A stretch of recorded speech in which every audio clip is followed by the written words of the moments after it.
Ini duduknya gini mohon, enggak apa. Nah, gini. Jadi lurus. Nah, enggak apa. Nah, ya, jenengan maju tengah enggak apa. Nah, jadi posisinya tuh kelihatan rapi gitu ya.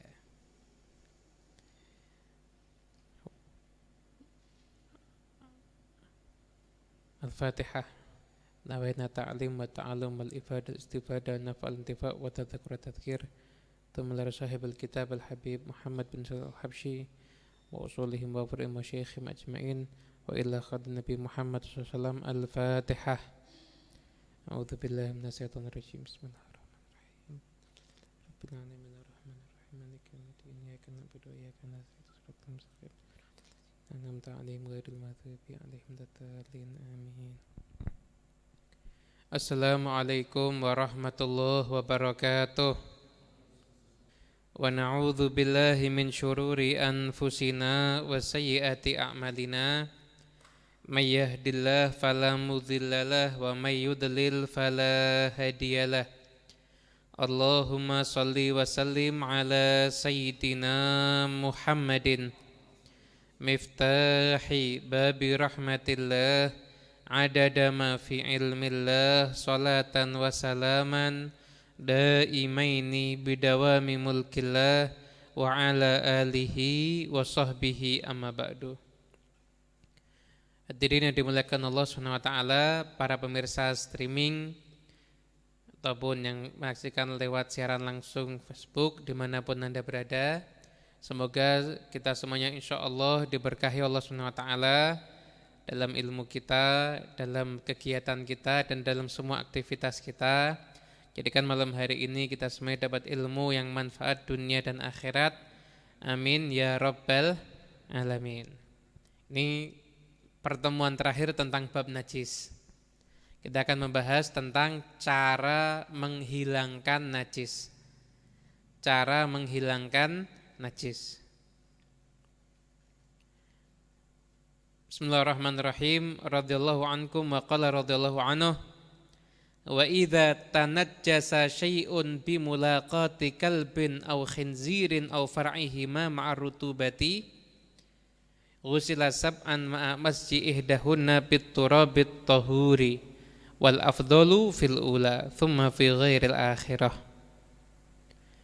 Soalnya itu jika terkena najis karena persentuhan dengan anjing au khinzir atau babi au far'ihima atau keturunan dari salah satunya, perkawinan babi sama kucing misalkan, kalau ada yang model begitu kok nyenggol itu ma'arutubah bersama basah, bisa jadi tangan kita yang basah anjingnya kering, atau anjingnya basah tangan kita kering, atau tangan basah anjing juga basah. Kalau kering sama kering tidak menjadikan najis. Gimana? Ghusila sab'an, dibasuh 3 kali, ma'a masji ihdahunna biturabit tahur, bersama dicampurnya salah satu daripada basuhan tersebut dengan tanah yang suci. Wal afdalu fil ula, yang afdal adalah pada basuhan yang pertama. Itu yang afdal. Tsumma fi ghairil akhirah, yang pertama enggak bisa, enggak apa-apa. Yang paling afdal jangan basuhan yang terakhir. Wa ma tanajjasa bi bauli sabiyyin lam yat'am illa labana wa lam yujawiz haulaini yundahu bil ma'i alaih. Kalau terkena najis karena kencingnya anak bayi laki-laki yang belum mengkonsumsi apapun kecuali susu. Kalau untuk obat enggak ada masalah ya, untuk teknik juga enggak ada. Soalnya konsumsi pokoknya itu baru masih susu. Gimana? Belum mencapai 2 tahun ini anak, maka cukup dipercik-percikkan aja, enggak usah disiram, sudah cukup.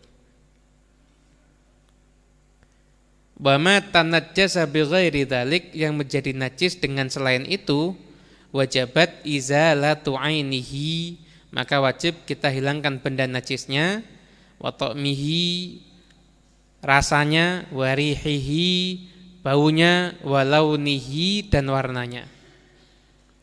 Wala yadurru, enggak apa-apa, baqa'u launin awrihin asura zabaluhu. Enggak apa-apa kalau masih ada sisa warna atau sisa bau yang susah dihilangkan. Wa yadurru baqa'uhuma, maka yang enggak boleh ketika tersisa warna dan bau atau tersisa rasanya saja itu tidak cukup, harus hilang. Wa in lam yakun lin najasati ainun kafar jarul ma'i 'alaiha. Kalau najisnya sudah enggak ada bendanya, maka cukup hanya dengan sekedar mengalirkan air. Wa yustaratu, disyaratkan wurudul ma'il qalili 'alal mahal. Bahwasanya kalau airnya itu air sedikit, harus airnya didatangkan ke tempat najis, bukan sang najis dimasukkan ke dalam air.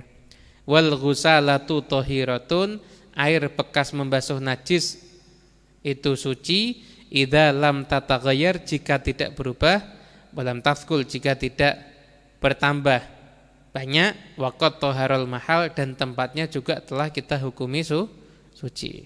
Nah, ini terjemahan kitabnya. Keterangannya sekarang. Masuk bab tentang menghilangkan najis. Najis itu sudah kita terangkan ya, ada 3. Ada yang namanya mughalladhah. Ada yang namanya mutawassithah, tengah-tengah. Ghalladhah itu berat. Ada yang namanya mukhaffafah atau ringan. Dan pertanyaannya, menghilangkan najis hukumnya apa? Hukumnya apa? Wajib, jelas ya. Sekarang pertanyaan selanjutnya, wajibnya itu harus segera atau boleh nanti-nanti? Harus segera atau boleh nanti-nanti? Kalau kita sengaja melumuri tubuh kita dengan najis, maka harus segera.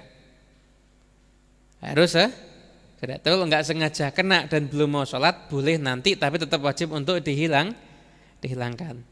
Yang harus segera itu, kalau kita lihat di masjid ada najisnya, di masjid atau di musola atau tempat yang biasa dipakai untuk sholat, itu kok terkena najis, nggak boleh. Nanti aja dekat asar, nggak boleh. Kenapa? Karena itu tempat yang sering dipakai untuk sholat. Kalau orang nggak ngerti, kemudian setelah itu dia sholat di situ, maka bisa jadi sholatnya nggak sah, dan tidak sahnya karena keteledoran kita. Pernah kejadian ini? Pernah kejadian. Jadi ada di satu masjid di pondok. Jadi waktu itu di masjid pondok itu ada najisnya. Nah, ketika ada najisnya waktu itu, ustadz yang ada di sana manggil santrinya yang kelihatan kelasnya tinggi. Nah, sini. Ini tempat ini kena najis. Ini sudah saya ambil pakai tisu benar najisnya, tinggal kamu siram pakai air. Oh iya, ustadznya pergi, santri yang ditugasi tadi lupa. Padahal masjidnya setengah jam kemudian dipel. Lihat dipelnya sudah kena bagian yang terkena najis. Gimana akhirnya? Satu masjid siram semuanya akhirnya. Satu masjid disiram semuanya. Kenapa? Karena satu masjid sudah terkena najis. Bahaya. Jadi kalau kita lihat itu ada di masjid atau di rumah kita sekalipun. Rumah kita ini kan orang kakinya basah lewat biasa ya. Apa pakai sandal kalau di rumah kita? Enggak kan? Biasanya tempat rumah tertentu ada. Masuk kamar mandi pakai sandal, keluar juga pakai sandal. Jadi kalau kaki basah enggak nginjek lantai.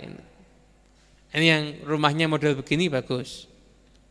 Tapi yang enggak harus semuanya begitu. Intinya apa? Pastikan di rumah kita enggak ada najis. Pastikan di rumah kita enggak ada najis. Saya alhamdulillah di rumah itu semua istri, pembantu itu langsung saya sendiri yang training tentang urusan najisnya. Jadi baju itu langsung saya training sendiri. Nanti jenengan setelah lihat caranya ini, silakan istrinya atau pembantunya silakan jenengan training juga ya.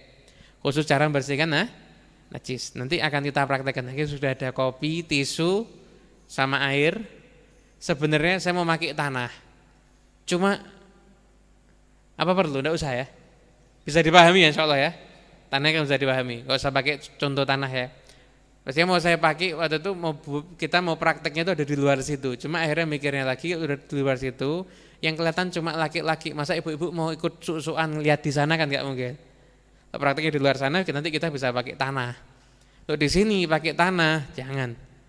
Dimarahin sama Bib Novel nanti. Ya. Nah, ini tentang cara membersihkan najis. Nih contohnya itu pernah ketika itu di zaman Nabi Muhammad SAW. Jadi waktu itu Nabi Muhammad itu duduk sama para sahabatnya di masjid. Datang satu orang Arabi. Jadi kalau orang Arab itu terkenal cerdas, pinter. Peradaban Arab itu luar biasa hebatnya waktu itu. Sudah ada yang ahli dagang, ahli syair, cuma mereka digelari jahiliyah karena mereka menyembah berhala. Jadi mereka itu bukan karena bodoh secara intelektual, tapi karena secara spiritualnya itu mereka kosong. Hingga digelari jahiliyah. Oh kalau kepintarannya luar biasa orang Arab jahiliyah itu. Cuma secara spiritual kosong. Itu kenapa kok mereka sampai membunuh anak perempuan dalam keadaan hidup-hidup? Padahal di masa itu memang di masa itu masanya orang peradabannya aneh semuanya ya. Jadi yang namanya maaf ada orang makan orang itu biasa. Tradisi Romawi ada yang namanya gladiator itu kan. Itu kan tradisi Romawi kan, itu kan kejam juga itu kan. Itu alasannya tradisi-tradisi di luar Arab itu kejam hanya untuk sekedar memuaskan hawa nafsu. Tapi kalau orang Arab jahiliyah waktu itu, mereka kenapa kok sampai ngubur anak perempuannya hidup-hidup? Karena mereka khawatir kalau anak perempuannya sampai dewasa, terus kok daerahnya diserang anak perempuannya nanti dijadikan budak karena nggak mau anak perempuannya itu terhina, akhirnya dikubur sendiri. Ini cara berpikir yang spiritualnya kosong tuh ya begitu itu. Hingga dinamakan jahiliyah. Nabi masih duduk sama para sahabat. Ada satu orang Arabi, Badui datang. Wah, orang Arab itu Arabi ini, wah polosnya setengah mati. Datang kok dengarkan Nabi ngajar. Tengah-tengah mungkin maaf kebelet pipis. Dia nggak pakai aturan langsung jongkok pipis. Wah, sahabat kepo semuanya ini. Dia kaget ya. Masih pipis orang-orang kok marah. Tapi jangan. Diamkan. Ini rahmatnya Rasulullah. Karena dihadapi orang yang nggak ngerti ini ya. Kalau orang ngerti kencing di masjid ya usiran itu. Ini orang yang nggak ngerti. Jadi terus jangan jadikan dalil berarti boleh kencing di masjid, jangan. Haram hukumnya. Jangankan kencing, pokoknya segala macam yang menajiskan masjid itu hukumnya haram. Contohnya sambil sholat Jumat mitesi semut. Bunuh hewannya itu dosa. Lah ini semut-semut ini kelompokkan jadi satu, enggak tahu ada berapa jenazah itu. Sholatkan jenazahnya mungkin habis itu. Ini sebetulnya dikumpul jadi satu, setelah nanti orang nginjek kakinya bawa semut. Setelah itu orang itu sholatnya bawa najis, enggak boleh. Di masjid itu tidak boleh menyebabkan ada najis di situ. Paham ya? Enggak boleh ada najis di dalam masjid. Nah, ini orang itu buang air kecil itu pipis dengan enaknya nyantai. Wow, sahabat. Masjid dikencingi. Ini kan satu hal yang penghinaannya luar biasa. Orang ini bingung. Kenapa ini? Oh, Nabi jangan. Nabi jangan. Setelah selesai orang itu rampung, ambilkan air. Nabi siramkan sendiri ke tempat bekas kencingnya, dinasihati. Ini masjid. Masjid ini tidak boleh ada orang buang kotoran di masjid. Yang maknanya kurang lebih begitu. Itu baru paham. Sahabat dibilang sama Nabi, ini orang tadi jangan kamu marahin. Ini kalau orang ini kamu marahin, dia kencing lari satu masjid kena kencing semuanya nanti. Dia bukan. Jangan kamu marahin orang ini. Orang itu setelah itu baru ngerti orang Arab tadi. Ini jadi satu dalil menghilangkan najis itu hukumnya wajib. Kalau najisnya itu ada di masjid, wajib untuk segera dihilangkan. Sebelumnya saya mau nanya, di sini yang jadi takmir masjid ada berapa orang? Angkat tangan. yang jadi takmir masjid. Hasan 2, 3, 4, 5. Dan sebentar lagi semakin banyak yang jadi takmir masjid ya. Jenengan yang sudah ngaji fikih ini harus jadi takmir jenengan ini. Kenapa? Dandani masjid. Karena di masjid itu banyak sekali hal-hal yang orang-orang enggak ngerti. Duduk sini, enggak apa-apa. Nyandet aja. Betul.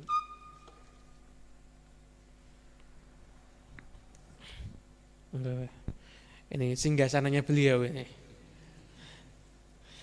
yang setia menemani kita, insyaallah tambah sehat wal afiat apa itu ini. Nah, itu dalil kalau membersihkan najis itu harus segera dan hukumnya wajib. Selanjutnya tentang najis mughalladhah. Ada dalilnya enggak? Ada dalilnya semuanya ini. Tidak ada yang tidak ada dalilnya semuanya. Nabi Muhammad SAW bersabda, "Idza walagal kalbu fi ina'i ahadikum falyaghsilhu sab'an ihdahunna biturabin." Kata Nabi, kalau ada anjing yang menjilat itu bahasa Indonesianya apa? Ya menjilat ya, sudah bahasa Indonesia itu. Menjilat wadah kamu, maka cucilah 3 kali. Salah satunya itu dengan turab debu, tanah yang berdebu. Itu dalilnya najis mughalladhah. Kenapa? Kalau dijilat sama anjing. Anjing itu kalau jilat kira-kira yang dijilat basah apa enggak? Basah lah, berarti segala sesuatu yang terkena rutubah basahnya anjing, baik itu basahnya akhirnya pada kulitnya atau pada tangan kita, tapi kalau itu basah maka jadinya najis mughalladhah. Disiram 7 kali, salah satunya dengan tanah. Usahakan yang dengan tanah itu adalah basuhan yang pertama. Yang dengan basuhan yang pertama. Nah, itu kalau najis mughalladhah. Saya terangkan dulu. Jadi setelah ini kita duduknya di sini soalnya setelah ini. Penjelasan biar paham teorinya dulu sampai detail. Itu ada najis mukhaffafah, ringan najisnya ini. Kalau yang disarankan itu harus ada proses dialirkan air. Tapi kalau mukhaffafah cukup diperciki sama air, selesai. Mukhaffafah. Itu kencingnya bayi laki-laki. Bayi perempuan enggak? Khusus bayi laki-laki. Kenapa diterangkan bayi perempuan itu dari mulai lahir air seninya sudah banyak bakterinya. Kalau bayi laki-laki lahir enggak banyak bakterinya, sampai usia tertentu baru bakterinya semakin banyak. Nah, bayi laki-laki umurnya di bawah 2 tahun belum mengkonsumsi apapun yang untuk makanan pokok selain susu. Kalau tahnik tidak ada masalah ya. Obat juga enggak ada masalah. Tapi yang dikonsumsi itu baru air susu, air ASI, air susu ibu, susu. Maka kalau sampai bayi itu kencing kena ke bagian kita, diambil kencingnya. Setelah itu disiram dengan diperciki air aja itu sudah cukup. Ini mukhaffafah. Yang mutawassithah itu najis selain yang tadi, selain anjing babi sama selain air kencing anak kecil. Air kencing dewasa masuk mutawassithah. Air kencing bayi perempuan masuk mutawassithah. Darah, nanah, kotoran cecak, kotoran manusia, kotoran darah, nanah, bangkai, itu semuanya najis mutawassithah. Kita harus tahu rumusnya, sesuatu itu bisa menajiskan apabila ada basah. Kalau kering sama kering tidak menjadikan najis. Kering sama kering tidak menjadikan najis. Bisa dipahami? Alhamdulillah. Nah, itu najis mukhaffafah. Jelas insyaallah. Najis mutawassithah itu terbagi jadi 2. Ada yang ainiyah. Ainiyah itu ada bendanya. Kelihatan ada benda najisnya. Gimana kalau ainiyah? Benda najisnya diambil, setelah itu dibersihkan sampai enggak ada warna, bau dan rasa, disiram, dialirkan air. Itu najis ainiyah. Kalau hukmiyah itu ada najisnya, itu ada najisnya, itu ada najisnya, tapi sudah nggak ada benda najisnya, bekas kena najis. Pakaian kita kena najis, darah, kita taruh di tumpuan lama sampai bekasnya, atau pakaian kita kena air seni, anggap kena air seni, misalkan kena air seni, itu kita diamkan lama sampai sudah nggak ada bau, warna dan rasanya, nggak ada benda najisnya, tapi pakaian itu masih najis, namanya najis hukmiyah. Hukmiyah cukup kita alirkan air.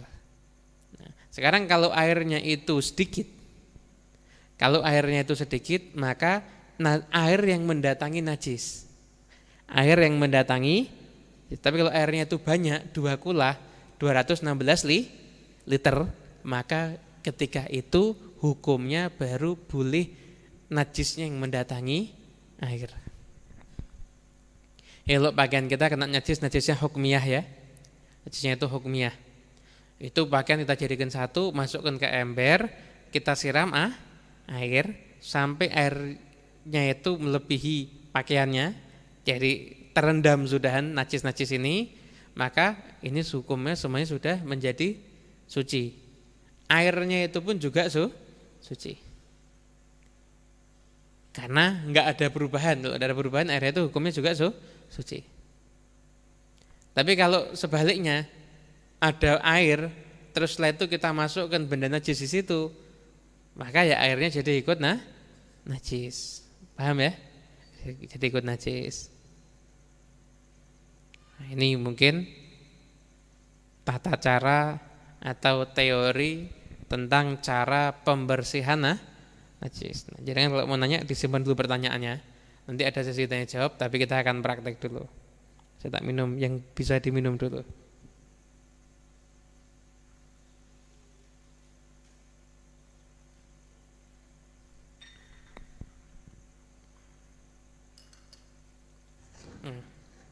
Kita maju ke depan sini ya, biar bisa ngasih contoh.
Nah, ini tadi yang saya siram di sini, ini najis bekasnya anjing ya.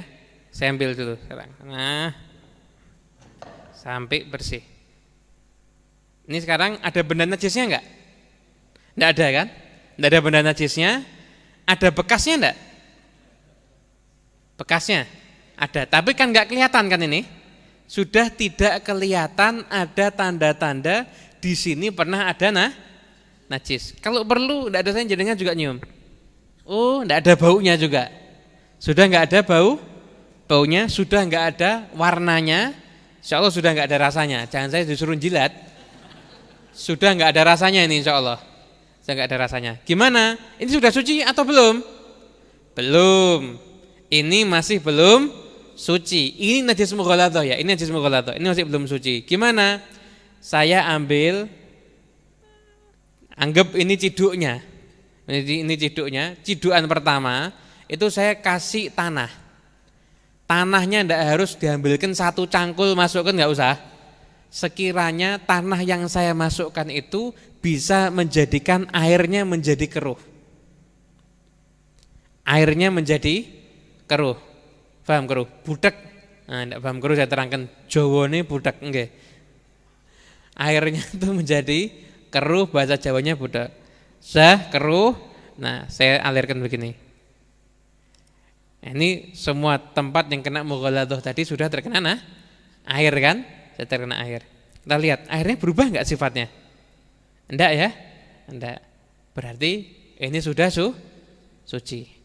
Nah, sekarang kalau sudah suci, kalau itu mughaladah tetap harus kita tambah 6 kali siraman lagi. Siramannya gini. Pokoknya sekiranya air itu sampai membasahi semua tempat yang tadi terkena najis. Paham ya? Ketika sudah gini, lagi sampai 7 kali sudah, ini suci. Cuma supaya lebih aman, lebih baik basahnya kita hilangkan. Nah,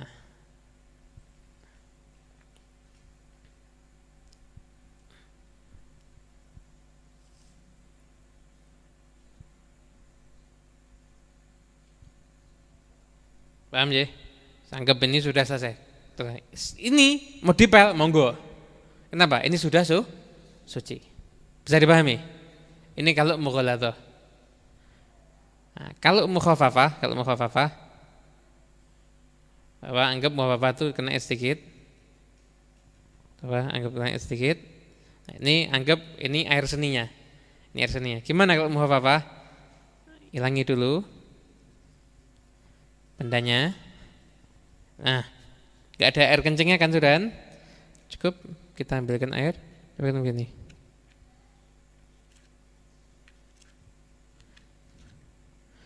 Sekiranya cipratan kita sudah terkena kepada semua yang tadi kena kencing, maka dianggap ini sudah suci. Mukhafafah paham. Kalau mukhafafah mau disiram gimana? Monggo, tidak ada masalah. Mukhafafah mau disiram, monggo, tidak ada masalah. Silahkan saja. Paham je? Bisa dipahami ya? Alhamdulillah. Nah, contoh kasus berikutnya.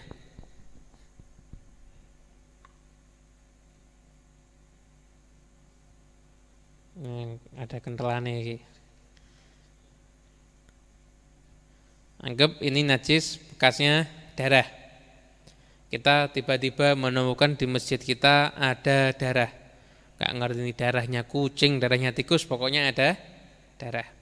Ini berarti najis mutawas sito. Gimana? Bersihkan dulu benda najisnya.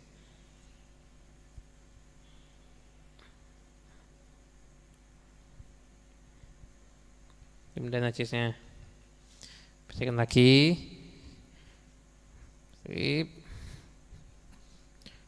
Bersih kan? Sudah suci ini? Belum. Seandainya ini air kencing bayi sudah suci atau belum? Belum, masih belum suci. Ini yang namanya najis hukmiyah tuh ini. Ini namanya najis hukmiyah. Ini kita hukumi najis tapi sudah tidak kelihatan ada benda najis. Paham ya? Nah, gimana? Setelah itu kita siramkan air. Nah, setelah siramkan air begini, maka ini hukumnya sudah suci. Kenapa kok suci? Karena airnya ketika disiramkan tidak mengalami perubahan. Enggak ada perubahan air kan? Karena enggak mengalami perubahan, maka sudah kita hukumi ini adalah suci. Bisa dipahami? Bisa dipahami ya? Nah, ini contoh ketika di lantai. Sekarang kalau di pakaian kita ada najisnya.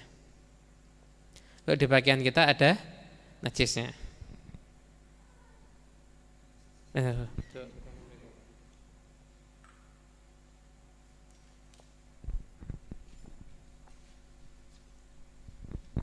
Contohnya ya, ini di pakaian saya nggak kelihatan, susah. Dari sini aja.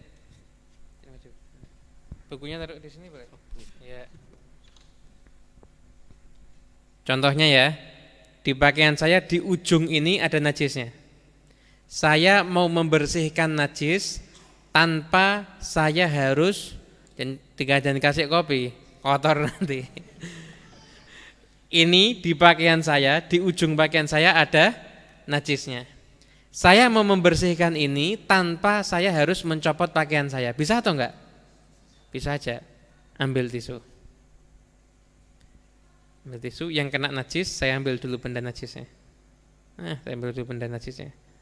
Ketika diambil benda najisnya, sudah enggak ada nih. Enggak ada warna, enggak ada bau juga, enggak ada rasa. Kalau umpama masih ada warna, bau atau rasa, saya usaha untuk menghilangkan. Jadi apa? Saya celupkan air, kain apa ini saya celupkan air, saya gosok-gosok sampai warna, bau dan rasa itu hilang. Masih sisa warnanya, baunya enggak ada, enggak apa-apa. Sisa baunya, warna tapi sudah enggak ada masalah. Sisa bau saja atau sisa warna saja enggak ada masalah. Sisa bau saja atau sisa warna saja tidak ada masalah. Nah, setelah habis enggak ada sisa bau atau sisa warna atau masih ada sisa bau atau masih ada sisa warna, gimana? Yang selanjutnya ini saya bersihkan. Caranya, nah ini pakaian ini saya alirkan air begini. Jadi harus ngalir airnya, harus ada aliran air begini. Nah, di sini ya. Nah, ini kalau aliran airnya kan. Nah, ini kan airnya tidak ada perubahan, dah. Nah, airnya ini suci dan pakaian saya sudah kita hukumi suci. Bisa dipahami? Saya itu kalau contohnya Anda mau mencuci pakaian, kalau ini pakaiannya utuh, kalau satu pakaian najis semuanya, ya copotan kalau gitu. Jangan disiram begini nggak bisa. Copot, kalau najisnya itu dihilangkan, najisnya benda najis itu dihilangkan, atau benda najis itu dihilangkan dengan disiram. Apa? Anda siram-siram dulu sampai Anda lihat ini nggak ada benda najisnya sudahan. Ini belum suci loh ini baru hukumnya. Gimana? Bajunya itu diangkat begini, setelah itu disiramkan airnya disiramkan begini. Paham ya? Nah, kalau mau nyuci di ember, kalau mau cuci ada di ember. Kalau embernya itu kecil, airnya itu kecil, maka masukkan dulu pakaian yang kotor, baru satu disiram air. Jangan dicampur sabun dulu ya. Jangan dicampur sabun dulu. Siram air, nah setelah itu baru mau dicampur sabun terserah. Makanya ada yang menganjurkan begini. Kalau mau nyuci pakaian biar aman itu sediakan satu ember khusus untuk najis. Jadi pakaian itu, ini yang ember untuk cuci sini. Ini ada satu ember kita beli baru. Semua pakaian yang akan dibilas masukkan ke ember baru ini. Masukkan sini semuanya. Sini semuanya. Ini embernya kering, tidak ada apa-apa. Cuma ditasi pakaian kotor kita. Jadi pakaian kotor kita, siramkan air di situ. Siramkan air di situ. Sampai sekiranya pakaian ini terendam, sudah airnya dibuang atau pakaiannya dipindah ke ember untuk cuci-cuci yang pakai sabun, silahkan. Bisa dipahami? Bisa dipahami ya? Nah, kalau sudah bisa dipahami, sekarang ada yang mau nanya? Mau masih di sini, jadi sekalian praktek. Monggo.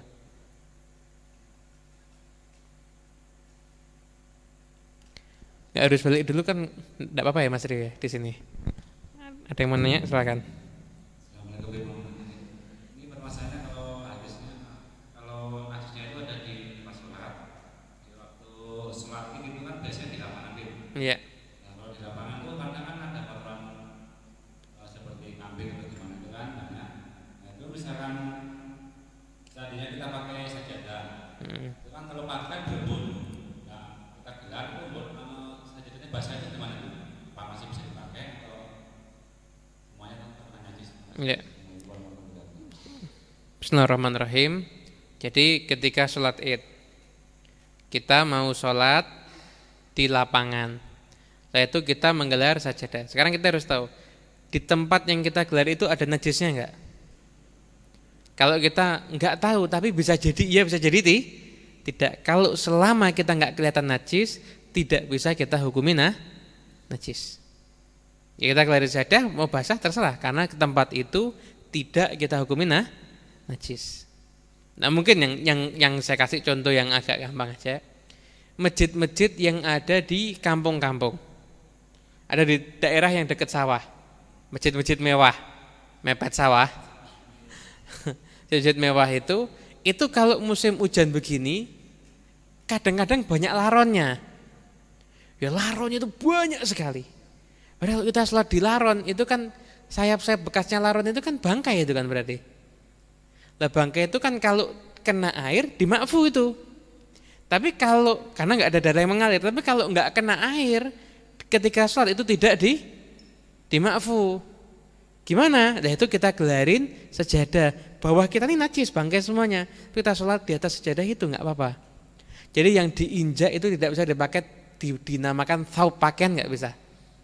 Di fit thawbi itu yang menempel di badan atau yang nyambung sama kita, tapi bukan yang di bawah kaki kita. Sejadah ini sejadahnya itu bawahnya najis, kita kasih sejadah, maka sholatnya sah. Hanya saja memang hukumnya makruh. Tapi sholatnya tetap kita hukumnya sholatnya adalah sholat yang sah. Bisa dipahami ya? Ada lagi yang lain? Ya, monggo.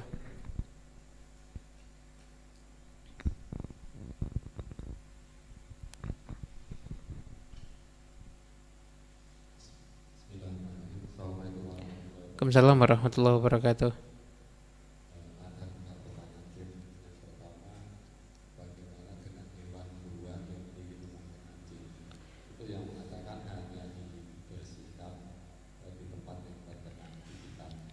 Ya. Kemudian ketika kita digigit anjing, itu bagian itu kan luka. Kan harus dibersihkan dengan cara digosok dengan pakai tangan.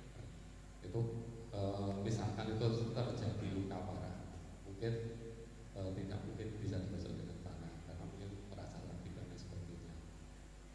Yang ketiga adalah bagaimana ketika sholat kita digigit nyamuk, ya, kemudian kita tidak sengaja, kemudian nyamuk kita cebek itu akhirnya mati dan keluarkan darah. Ya. Sholat kita termasuk sholatnya batal najis. Ya. Waalaikumsalam warahmatullahi wabarakatuh. Pertanyaan yang pertama tentang digigit anjing tadi ya. Ya. Iya, hewan buruan. Jadi boleh orang itu berburu tapi menggunakan hewan buas. Nah, syaratnya hewan buas yang bisa digunakan berburu adalah hewan buas yang terlatih. Jadi dia terlatih apa? Dia terlatih ketika dikasih kode untuk nyerang-nyerang, kasih kode untuk berhenti juga berhenti. Yang pertama. Dan yang kedua, dia terlatih, dia hanya menerkam dan melumpuhkan hewan yang diburu tanpa memakannya. Memakannya. Jadi cuma ditubruk sampai mati, dengan cakarnya itu sampai mati, tapi nggak sampai memakannya. Itu terlatihnya begitu, dikatakan terlatih begitu. Jadi tentunya mendapatkan hewan ini juga nggak gampang ya. Mendapatkan hewan ini juga tidak mudah. Nah, terus gimana kalau kita mendapatkan hewan seperti itu, terus ternyata dia tetap makan? Gimana? Nah, itu ada dua pendapat. Cuma pendapat yang paling kuat yang biasa dari kitab fikih, tetap hukumnya hewan itu tidak boleh kita makan. Walaupun juga ada pendapat yang lain. Yang fikih itu antara pendapat dan pendapat. Nah, kalau ada pendapat yang lain juga bahwasanya boleh apabila hanya dibersihkan di bagian yang sekitar kena liurnya anjing, tapi lebih baiknya jaga-jaga nggak usah kita makan begitu. Itu yang pertama.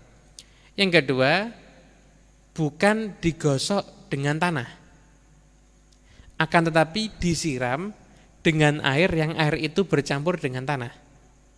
Ini kayak air ini, untuk anggap ini satu ciduk gitu ya. Ini untuk kita jadikan keruh kan nggak harus banyak kan, anggap kita ambil satu genggam aja, kita udah dengan tangan kita, ini kan sudah keruh kan. Nah, itu kita siramkan ke bagian yang terkena luka. 1 kali, satu disiram lagi 6 kali tanpa ada tanahnya, hanya air saja.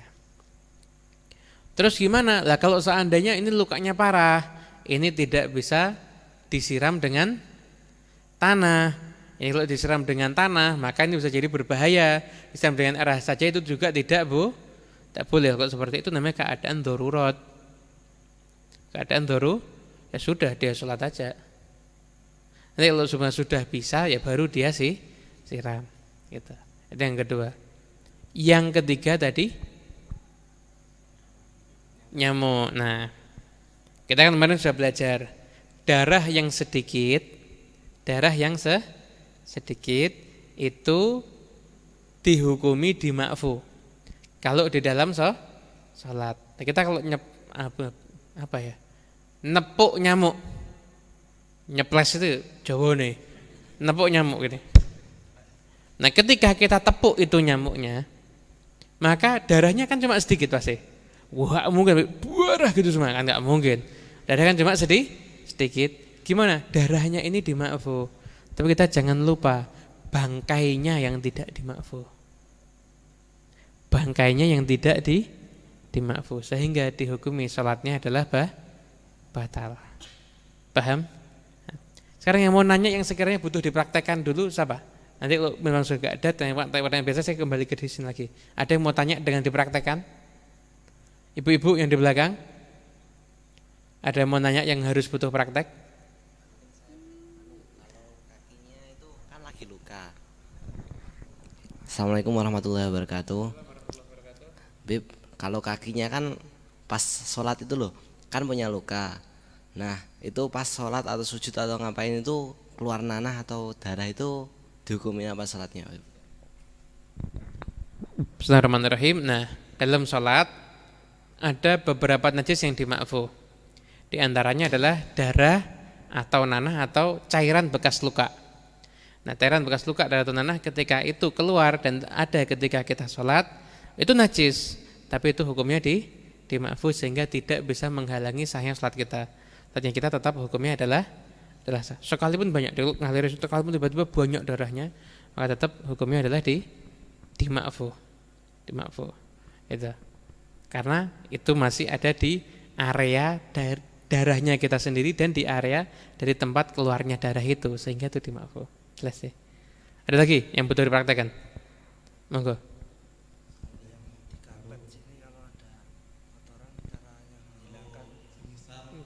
Bentar ya.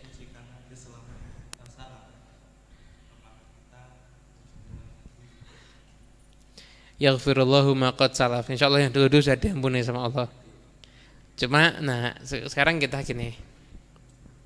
Jadi kita setelah kita tahu ini kita harus makin ngerti bahwasanya belajar agama itu hukumnya wajib. Belajar agama itu hukumnya adalah wajib. Kalau yang dulu kita nggak ngerti, kita sudah mau saklek-saklekan sudah tidak kuat kita. Nggak mungkin kita bisa ngikuti fikih cara saklek semuanya, nggak bisa. Yang dulu nggak ngerti, insya Allah diampuni sama Allah Subhanahu Wa Taala. Tapi setelah ini jangan sampai ada yang nggak ngerti. Insya Allah yang semua berhubungan dengan ibadah kita semuanya sudah tahu. Ya, cara najisnya kita setelah ini nyuci najis dengan cara yang benar. Bahkan, nah yang penting itu tadi ini, khususnya ibu-ibu ini, karena sering berhubungan dengan kebersihan kan ibu-ibu, ya kan? Bapak-bapak ini kan berhubungan dengan menghabiskan konsumsi biasanya.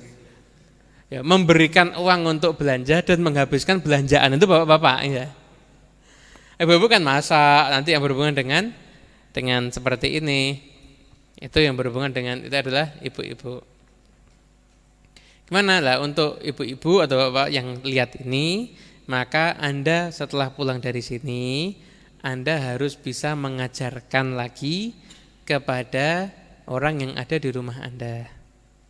Kalau Anda punya teman di kos, kadang-kadang dia juga nyucikan pakaian jenengan misalkan, maka ajarkan juga sama dia.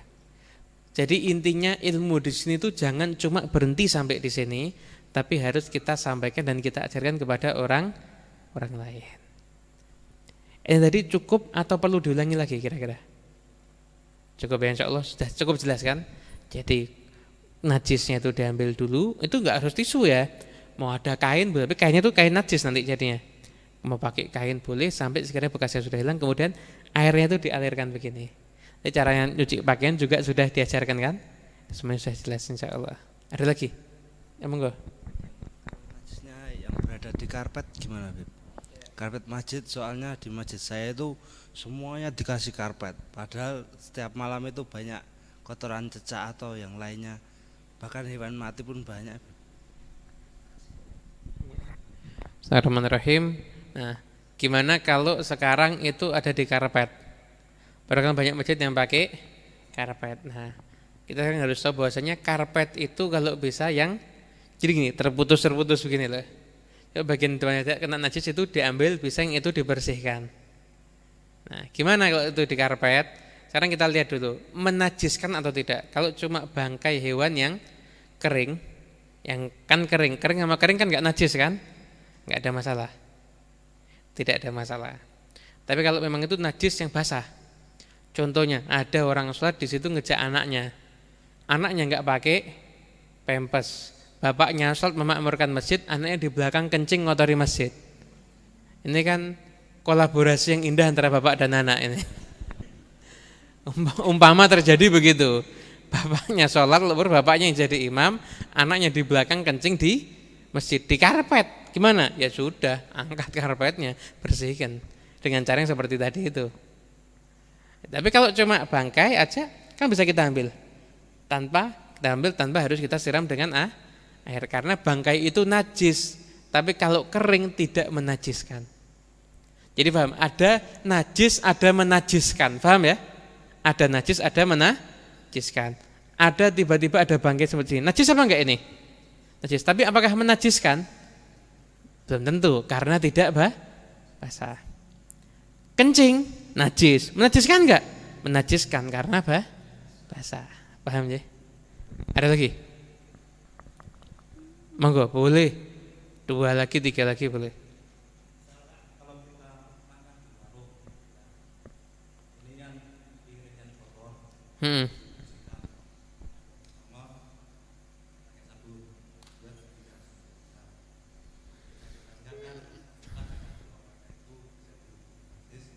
kotor atau gimana. Tapi ketika itu juga ini dipakai lagi untuk wadah makanan lagi. Ya.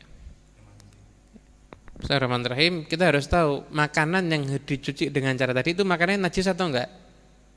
Jadi kalau cuma makanan bekas soto, bekas nasi goreng misalkan, atau bekas pecel, itu kotor, tapi itu tidak bebas nyucinya.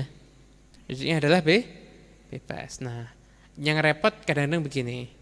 Waliyadzubillah, mudah-mudahan kita enggak sampai ke warung-warung begini. Ada warung es teh jual, tapi minuman keras, ciu juga jual, dan gelasnya kadang-kadang sama. Itu yang harus kita perhatikan, bersihkannya benar atau enggak. Dan maaf, kalau sudah ada orang jual ciu, apakah dia belajar ilmu bersihkan najis? Enggak kan? Ya berarti jangan ikut marung ada di situ, ya kan? Jangan datang ke warung situ kan, enggak yang haram aja dilanggar, apalagi sekedar urusan najis. Tapi kalau memang kita bersihkan, ini ada tempat itu ya, gelas ini pernah dipakai untuk misalkan minuman keras tadi itu, terus mau dipakai untuk pakai es teh, ya gimana ya, harus kita bersihkan dulu dengan cara yang syar'i tadi. Gelasnya kosong ini disiram air sampai penuh, setelah itu diguyurkan, selesai, gampang kok itu. Kecuali kalau piring bekas, rica-rica anjing, ini sudah, ini kalau ini ya memang harus sudah, jangan ke orang gitu. Tuh rica-rica anjingnya satu, yang lainnya tuh semuanya menunya halal, tetap nggak usah, piringnya najis. Ada yang mikir nyuci pakai tanah, padahal dia jualan anjing, nggak ada, ya kan? Nggak ada. Makanya sudah hati-hatilah pilih tempat makan atau tempat nongkrong dudukan itu yang sekiranya benar-benar halal. Semuanya baik halal yang dikonsumsi ataupun halal cara penyajian konsumsinya tadi itu. Ada lagi? Ya. Bentar. Ini enggak ada yang mau berhubungan lagi dengan ini ya? Ibu-ibu ada? Enggak ada? Tidak ada ibu-ibu? Enggak ada. Kita kembali lagi kalau gitu.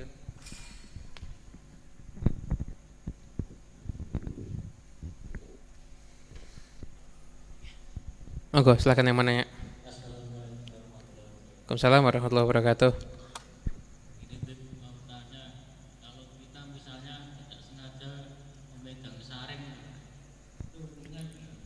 memegang saren darah itu ya. Basah atau kering? Berminyak. Kalau berminyak ya berarti kita cuci tangan kita. Jadi tangan kita cuci. Jadi kita bersihkan dulu.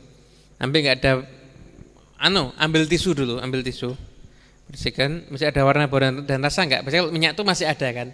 Dan tisu enggak saya ulangi, bersihkan aja pakai air sampai warna bau dan rasanya itu hilang. Dan pakai sabun dulu ya. Warna bau dan rasa hilang, sudah suci baru pakai sabun. Karena kalau langsung pakai sabun, kadang-kadang takutnya bukan hilang warna bau dan rasa, cuma ketutupan daripada sifatnya sabun gitu. Ada lagi? Monggo. Nah, bab ini pertanyaannya laris benar ini. Waalaikumsalam warahmatullahi wabarakatuh. Kan sekarang ada itu kan kuas yang kita buat dari babi. Nah, gimana kalau seorang kita kan pakai kuas itu buat melukis, buat terus kan baju juga terus itu dilakukan setahun bertahun-tahun tapi nggak tahu kalau itu kuas dari babi apakah seorang Islam kita itu nggak sah karena nggak tahu cara membersihkannya karena kita nggak tahu kalau itu najis itu. Bismillahirrahmanirrahim. Taunya kuas itu dari babi berdasarkan info atau cuma kabar-kabar burung? Info. Bisa dipercaya? Bisa kita yakini. Jadi kadang-kadang gini, itu benar-benar dari babi atau enggak? Kalau enggak benar-benar dari babi kita enggak usah khawatir. Kalau hanya dugaan dari babi, tapi kalau ini info, semua kuas seperti yang merek jenengan punya, ini ada ininya, info jelas, ini dari babi, ya sudah. Yang kemarin, ya sudah kemarin. Yang berikutnya Ada mereknya, ada infonya, pokoknya yang merek ini jadi yang dulu-dulu kan, yang dulu sudah dulu. Saya enggak usah kita buka lembaran lama. Karena kalau kita buka lagi tentu yang salat kita yang akan kita qadha akan sangat banyak. Jadi saya yang dulu insyaallah, dan Allah ampuni semua dosa kita dan banyak istighfar karena kekurangan kita masih banyak gitu. Ya monggo silakan. Waalaikumsalam warahmatullahi wabarakatuh. Waktu sholat yang ternyata di telapak kakinya injak kotoran yang basah, itu dan nempel di telapak kaki. Cara ngilanginnya dibersihkan atau batalkan sholat bagaimana? Bismillahirrahmanirrahim. Kalau itu ketika kita sholat berarti sholat kita otomatis sudah batal. Kalau sholat kita otomatis sudah batal, kita ke belakangnya tapi sambil, kalau ini di lapak kita sambil jinjit. Bahasa Indonesianya jinjit. Berjingkat. Wis pokoke ngono kuwi. Wis pokoke jinjit. Pokoke jalan tuh dengan tumpitnya itu, pokoke jalannya ketika kita jalan jangan sampai yang tadi kena kotoran cecak itu bisa ngotori masjid atau ngotori tempat sholat. Kita jalan seperti itu, nanti sampai di belakang baru kita bersihkan. Ambil dulu pakai tisu, itu buang tisunya, itu bersihkan. Setelah itu suci, ada masalah. Tapi ketika kita sholat, tahu kita sholat itu kita ada itunya, maka kita otomatis sudah gak perlu membatalkan sholat karena sudah batal itu. Otomatis batal dengan sendirinya karena kita sholat dalam keadaan membawa najis. Kalau imamnya yang injak kotoran, Kita lihat, yang belakang waktu sujud gimana? batalkan sholat kita. Mufarokoh, pisah sama imam. Pisah dengan imam. Pisah dengan imam kita.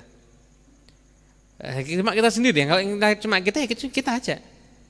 Selesai itu nanti baru kita sampai sama imamnya. Maaf imam, sholat Anda itu enggak sah karena di kotoran ada najisnya. Ada najisnya.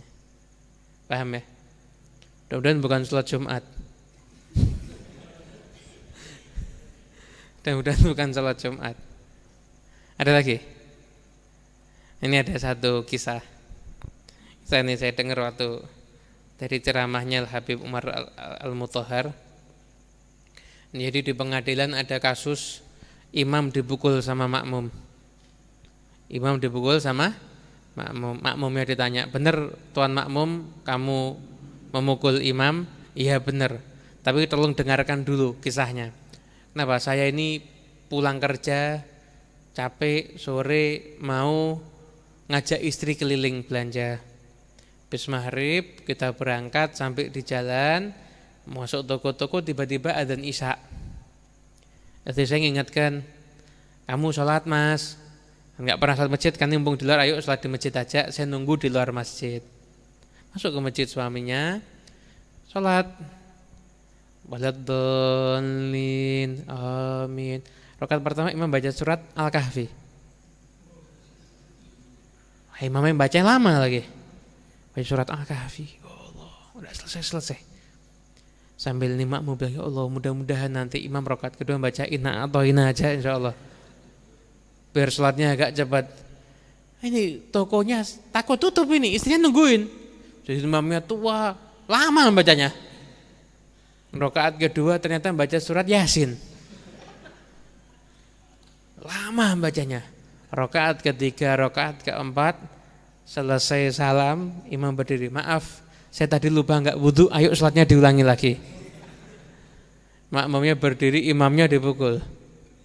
Kata hakimnya, benar imam begitu kejadiannya. Benar, hakimnya ikut mukul sekalian juga. Itu imam yang enggak ngerti kondisi makmum itu. Jadi sholat berjamaah itu gini. Kalau seandainya imam itu najisnya sesuatu yang enggak kelihatan atau hadas. Kita enggak tahu ya, Pak, yang kita enggak tahu. Jadi imam itu lupa enggak wudu. Setelah itu imam itu ingatnya baru di rumah. Apakah makmumnya sholatnya batal? Enggak, karena enggak bisa terlihat sama makmum. Atau najis tapi di mana? Bagian paha yang ketutupan. Loh, di paha ada kotorannya ternyata. Waduh, padahal makmumnya sudah sama-sama pulang. Gimana itu? Ya sudah, makmum sholatnya sah, imamnya sholat lah lagi. Tapi kalau makmum kelihatan, imam sarungnya berlubang, kelihatan semuanya sudah. Makmum kelihatan, nggak apa-apa, saya husnudzon sama imamnya, nggak bisa.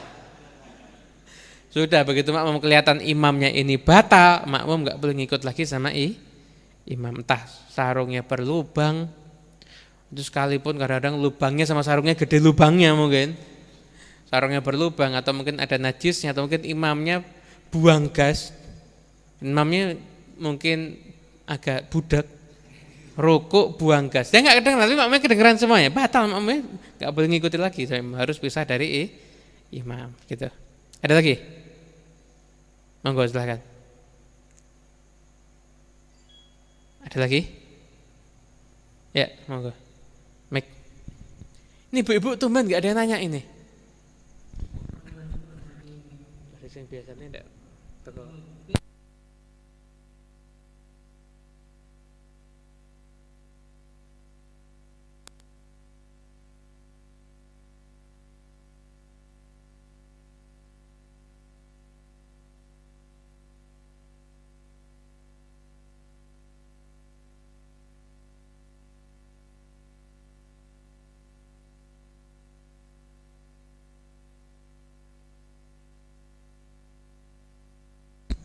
Pertanyaan bagus. Bak mandi kejatuhan najis. Apakah bisa dihukumi bak mandinya itu najis atau tidak? Sekarang kita lihat. Bak mandinya airnya 2 kulah atau tidak? 216 liter atau enggak? Sekiranya gini. Kedalamannya, panjangnya, lebarnya 60 cm. Lebih, kalau lebih mandinya kejatuhan najis, maka najis tidak bisa menajiskan air itu, karena air itu adalah air yang banyak. Kalau air itu banyak, itu hanya bisa najis apabila berubah kejatuhan najis yang merubah warna, bau dan rasa. Paham ya? Itu. Jadi kalau airnya itu banyak, panjang, lebar, kedalaman itu masing-masing di atas daripada 60 senti, maka kejatuhan najis apapun tidak bisa menajiskan kecuali apabila merubah warna, bau dan rasa. Paham ya? Nah, tapi kalau seandainya airnya itu sedikit di bawah 2 kulah tadi itu, nggak sampai 60 cm tadi itu, gimana? Maka apabila kejatuhan najis sekalipun tidak berubah warna, bau dan rasa, maka bisa dihukumi najis. Nah, sekarang kalau seandainya begini, baknya itu kalau diisi full 2 kulah. Tapi kalau enggak diisi full, enggak sampai 2 kulah, tiba-tiba kejatuhan najis, gimana? Ya gampang aja, ambil najisnya dibuang, lalu diisi full sampai 2 kulah, otomatis sudah langsung jadi suci. Bisa dipahami ya? Insyaallah gitu. Ada lagi? Ya. Sebelumnya mau maaf ini Ya, boleh. ini masalah sholat yang sebagai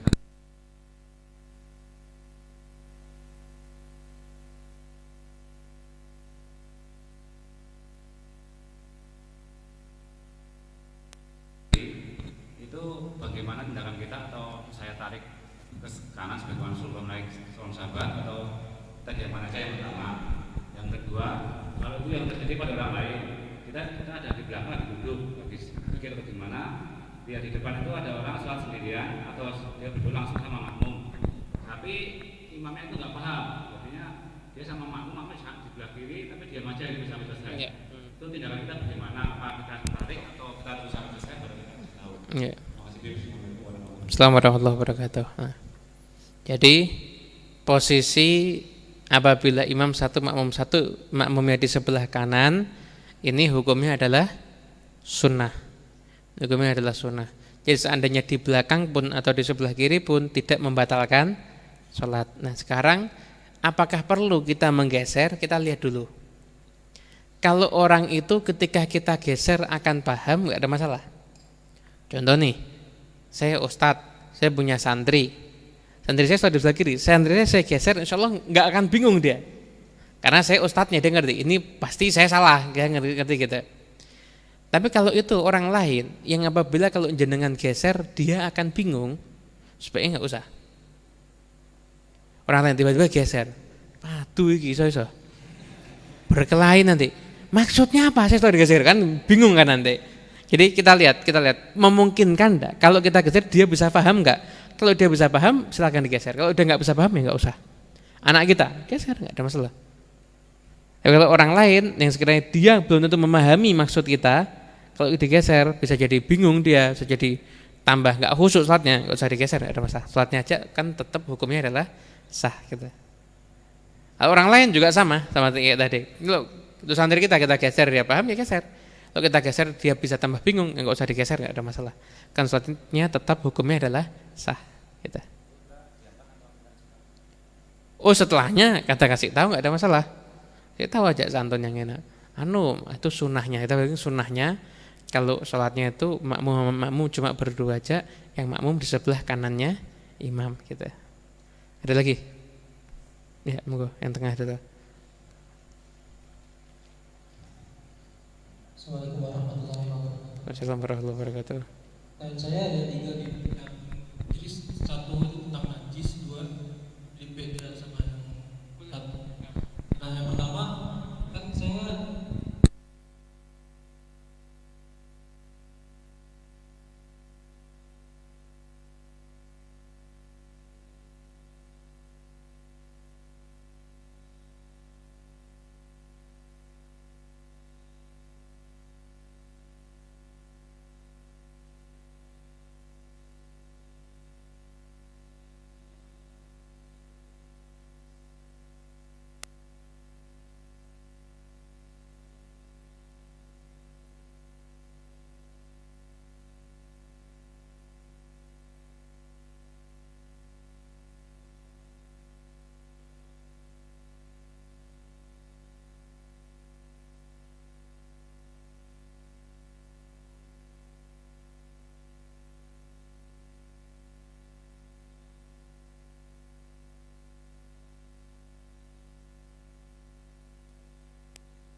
Bismillahirrahmanirrahim. Yang pertama, bagaimana dengan kita makan di tempat yang di situ bisa kita istilahnya bisa kita punya persangkaan yang kuat bahwasanya di tempat itu ada juga menjual minuman keras atau makanan yang haram, sehingga piringnya itu bukan piring yang dalam keadaan suci, sehingga yang kita makan itu bercampur dengan najis. Lalu saya tetap mengatakan insya Allah masih ada tempat-tempat yang di situ tidak menjual minuman keras. Walaupun kalau di sini ada, tapi nggak banyak mungkin. Kalau di sana mungkin lebih banyak. Nah, kita sekarang kan juga harus memilah-milahkan. Jadi nggak harus setiap kita kepengin makan di sini harus kita turuti makan di situ, kan nggak harus begitu kan? Kan nggak harus kita ini menjadi budak daripada hawa nafsu kita. Kita yang sudah belajar, kita yang sudah ada di tempat-tempat yang mulia seperti tempat ini, kita sekarang sudah bisa mulai mengontrol diri kita. Kita mengontrol diri kita itu bukan cuma untuk kita. Ketika kita itu menahan diri dari sesuatu yang haram, niatkan ini pahalanya supaya anak keturunan kita juga dilindungi dari yang haram oleh Allah SWT. Ketika kita misalkan mata kita memandang dengan sesuatu yang haram, tentu yang namanya menundukkan mata itu gampang apa susah? Susah kan? Tapi kita paksa, kita tundukkan mata dengan tujuan, ya Allah saya nggak mau lihat yang haram, tolong jaga pandangan anak cucu saya daripada yang haram. Nah, kalau kita bisa begitu, bagus, cakep, itu indah. Jadi makan di luar, silahkan makan, cari tempat yang enak, tapi cari tempat yang di situ tidak membuat kita ragu-ragu. Nah, sekarang kita yang sudah ngerti, kita makan di situ sekalipun enak, hati kita sudah nggak enak lagi. Hati kita sudah nggak nyaman lah, nggak nyaman lagi. Rasanya sudah nggak enak itu makanannya, karena hati kita sudah nggak nyaman karena sudah rasa. Jadi sebaiknya dihindari. Memang harus di sana, ya nggak apa. Itu karena kalau sudah di situ jual makanan haram, kadang-kadang tempat penggorengannya aja sudah repot nanti. Yang tempat goreng kalau sudah kena dengan yang haram kan juga repot. Apalagi kalau yang haramnya itu seperti anjing dan babi, yang mana nyucinya harus dengan tanah yang orang sudah banyak yang nggak peduli dengan ini, lebih repot lagi. Jadi sebaiknya nggak usah kita makan di situ. Bisa kita makan di situ. Walaupun sesuatu yang nggak kita lihat najis tidak bisa kita hukumi najis, tapi ini bagian daripada ikhtiyat kita berhati-hati untuk bagian menjaga agama kita. Gitu. Itu yang pertama mungkin ya. Yang kedua, gimana dengan kita main di tempat biliar? Main di tempat biliar itu enggak haram hukumnya. Jadi tempat yang seperti biliar, catur, bioskop itu tidak bisa kita hukumi haram. Cuma memang sebaiknya jangan terlalu sering ke sana. Kenapa? Yang dikhawatirkan cuma satu, matinya di sana. Yang dikhawatirkan cuma satu, takut kalau matinya ada di sana. Kan orang mati sesuai dengan gaya hidupnya. Yang sering ke masjid matinya ada di masjid, yang sering ke biliar takutnya bisa jadi, ke bioskop misalkan takutnya bisa mati di bioskop nanti. Ya takutnya matinya di sana gitu aja. Tapi tidak bisa kita hukumi adalah tempat haram. Karena kalau kita mati di sana, orang akan nyangka husnul khotimah atau enggak? Susah orang kan. Mungkin ini saya mau bilang dia husnul khotimah kok tempat biliar ya. Ya kan susah. Walaupun kita enggak menghukumi itu mati di sana pasti husnul khotimah, ya enggak juga. Kita enggak bisa menghukumi nilai seseorang dari tempatnya. Silakan yang mau main biliar juga, monggo silahkan, tapi jangan sering-sering. Jadikan ke masjid Anda dan ke tempat ini lebih sering daripada ke tempat biliar. Nah itu. Kalau di situ jual minuman yang tidak ada minuman keras dan gelas kita ada gelas bekas minuman keras, tentunya nggak boleh. Jadi kalau memang kita mau minum di sana nggak apa. Tapi kalau kita sudah bersihkan sendiri gelasnya, kita pakai minuman itu silahkan, atau membawa gelas sendiri ya. Misalkan memang memungkinkan ya juga, silahkan. Kalau pakai gelas yang di sana yang jelas itu bekas minuman keras, maka hukumnya adalah haram kalau kita pakai untuk minum. Apalagi kita tahu bahwasanya ini enggak dibersihkan biasanya. Bersihkannya tidak dengan sesuai dengan syari. Kalau kita yakin ini sudah dicuci, disiram pakai air. Lalu kita mau pesan teh, tapi tolong gelas saya dicuci dulu ya, bersih, baru setelah itu kasih tehnya. Monggo, silahkan, enggak ada masalah kalau gitu. Yang ketiga, tiap kita ketemu teman debat. Gimana? Tetap sambung silaturahmi, cuma ketika sampai sudah mulai menjurus debat kita tinggal. Kita tinggal. Tapi tinggalkan debat itu gampang kok. Kita mengakhiri itu gampang, selesai. Oh gue begini, ya sudah terserah kamu. Kalau saya begini, ya kamu begitu terserah, selesai. Dan ngotot lagi kita tinggal, selesai. Nah memang banyak jidal itu bahayanya bisa mematikan hati. Kecuali kalau kita punya tujuan ya. Kita punya tujuan yang mungkin jelas. Seperti apa? Ini orang misalkan akidahnya nggak benar, tapi kita bisa membenarkan akidah kita. Kita kadang-kadang jidal dengan tujuan itu nggak ada masalah. Tapi kita harus tahu untuk permasalahan yang kita debatkan tadi kita harus sudah menguasai. Jangan sampai kita belum ngerti tentang tahlil kita ngomong tahlil, takutnya tambah nggak yakin dia karena kita nggak bisa jawab ya. Itu memang ada ilmunya. Yang para ulama jadi jidal itu nggak selamanya tercela. Karena Imam Abul Hasan Al-Asy'ari dulu beliau juga mendakwahkan Ahlus Sunnah wal Jamaah juga dengan metode munadharah, diskusi seperti itu, debat begitu. Kan banyak yang Mu'tazilah semuanya kan, itu bisa dilawan dengan munadharah, dengan diskusi ya, nggak ada masalah. Tapi jangan sampai pada perdebatan yang sudah jadi debat kusir yang nggak ada gunanya. Lebih baik kita tinggal. Jadi kita tinggal apa? Kita putusi, kita ngalah. Sudah terserah kita aja. Itu kan mengakhiri semua ya kan sudah. Gimana?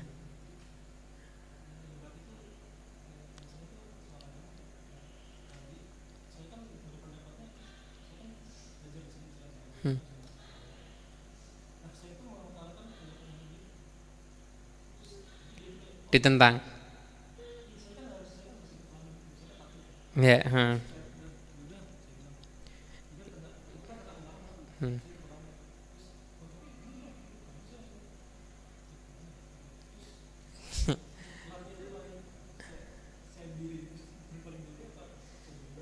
Oh ya, gini. Jadi gini, ketika kita mungkin kita diajak berdebat di satu permasalahan yang kita kurang menguasai materinya, kurang menguasai permasalahannya, mungkin bisa jadi dengan kalau jadi gini, kita mau debat urusan Ahlus Sunnah wal Jamaah kita harus matang. Karena kalau kita nggak matang nanti kita bisa goyah. Kita benar-benar nggak matang, hindari pintu debat. Kita sudah sering ngaji, tahu caranya silahkan. Kalau tahu caranya silahkan. Benar urusan gitu tuh kalau misalkan memang harus begitu ya, sebenarnya caranya gampang. Kalau Anda diskusi sama orang yang model begitu yang sukanya tanya dalil, Anda posisikan Anda yang bertanya, jangan Anda yang tanya, jangan Anda yang ditanya. Dalilnya tahlilan apa? Lah kamu melarang, dalilnya kamu yang melarang mana? Jadi kita yang nanya, enggak usah kita yang ditanya. Cuma itu ilmu tentang itu panjang lah. Tapi intinya kalau kita lihat seperti itu sudah terserah, sama ketawa aja. Sudah terserah kamu lah. Tapi sama ketawa nyantai. Enggak usah bahas itulah, bahas yang lain aja. Loh saya begini, kamu enggak usah ikut saya, terserah. Itu aja selesai. Tapi sama ketawa. Habis itu alihkan bahas yang lain yang tidak ada perdebatan di situ. Gitu. Yang lainnya monggo. Ya terakhir. Ini. Jadi mau tempatnya Habib saya bisa tempatnya Habib saya nanti bentar lagi insyaallah. Di alun-alun Sukoharjo. Ulang tahun Sritek ya. Sritek sholawatan. Ayo. Assalamualaikum. Wassalamualaikum warahmatullahi wabarakatuh. Menanyakan masih perihal najis. Apabila najis itu terkena di dalam tempat tidur kita, semua di tempat tidur kita itu dalam bentuk spring bed. Itu nanti sama ada yang kena itu bagaimana?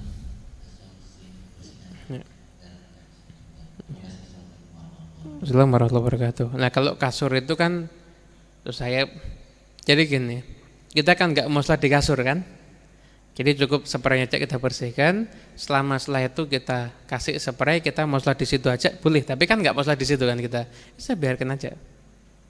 Memang yang nggak itu kalau dibersihkan itu kira-kira kalau kena air ini kan masuk sampai dalam ya. Kita kasih air masuk dalam tapi kan masih ragu, sama kayak kapuk itu, kan juga repot kan. Nah, gimana ya sudah kita jemur aja kering. Selama kaki kita nggak basah tidak bisa menajiskan bagian tubuh kita. Dan sebaiknya kalau sudah itu bekas najis, sebaiknya sering kita kasih spray, jangan kita biarkan tanpa spray. Takutnya apa? Kalau kita pas kakinya basah kita nginjek situ, nah takutnya kaki kita membawa najis karena itu adalah tempat najis. Tapi itu ada spraynya, kita nginjek spraynya, insya Allah tidak menjadikan kaki kita menjadi najis. Paham ya? Cukup. Anallah yaftah alaina alaikum futuhal arifin fakihna yakum fiddin wa alimna wa iyyakum mata'wil wahdin wa iyyakum ila sawa'i sabil. Rabbana hab lana min azwajina dhurriyatan qurrata waj'alna muttaqina imama. Rabbana atina fid dunya hasanah fil akhirati hasanah wa qina adzabannar. Sallallahu alaihi rabbil alamin bisirril Fatihah. Bismillahirrahmanirrahim. Maliki yaumiddin iyyaka na'budu wa iyyaka nasta'in. Shiratal ladzina an'amta 'alaihim ghairil maghdubi 'alaihim waladdallin. Amin. Bismillahirrahmanirrahim. Allahumma salli wa sallim ala Sayyidina Muhammadin miftahi babi rahmatillah adada ma fi ilmillah salatan wa salaman daimaini bidawami mulkillah wa ala alihi wa sahbihi. Allahumma ij'al fi ta'atika farahi wa sururi wa fi mardhatika jami'a umuri. Allahumma ya alim bihalati wa mutali' ala sarairi wa niyati اقضي جميع حاجاتي واغفر ذنوبي وسيئاتي وتجاوز عن خطيئاتي وزلاتي وتقبل جميع حسناتي وسامحني فيما مضى وما ياتي واكتبني في ديوان ساداتي واسلك بي سبيل نجاتي في حياتي ومماتي. اللهم إني طامع في عطاك راغب في رضاك مستصلم لقضاك فاكتبني من أولياك واسلك بي سبيل هداك وألحقني بأصفياك. صلى الله على سيدنا محمد وعلى آله وصحبه وسلم. الحمد لله رب العالمين. Assalamualaikum warahmatullahi wabarakatuh.